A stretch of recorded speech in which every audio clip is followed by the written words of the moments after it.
రోటీస్ మీకు తెలుసు కదండీ! తందూరి రోటీ.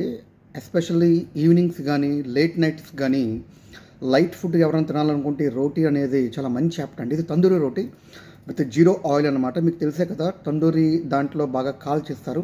దీనికి చాలా చాలా మంచి మంచి కర్రీస్ తయారుతున్నాయి పంజాబీ డిషెస్‌లో. లైక్ దాల్ మఖనీ గానీ, దాల్ తడకా గానీ, పన్నీర్ బటర్ మసాలా గానీ, లేదా ఆలూ గోబీ గానీ, ఇలా రకరకాల వెజ్ ఉంది. మరి నాన్ వెజ్‌లో సాధారణంగా చికెన్ చిల్లీ, బటర్ చికెన్ ఇవన్నీ కామన్. మనం స్పెషల్ తింటాం కాబట్టి చిల్లీ, అలాగే సేమ్ టైం మన చికెన్ పాలక్ అనమాట. తెలిసిందే కదా!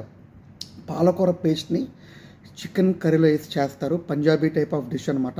ఈ తందూరి రోటీతో అప్పుడప్పుడు ఉల్లిపాయలు కసక్మని నములుతూ, పచ్చిమిరపకాయ పరక్మని నములుతూ, ఈ యొక్క పాలక్ చికెన్‌తో గనక రోటీ గనక తింటే అత్యద్భుతంగా ఉంటుంది. అమృతానందంగా ఉంటుంది. మీరు కూడా పంజాబీ డిషెస్ లవర్ అయితే చికెన్ పాలక్ ట్రై చేయండి. Thank you for watching.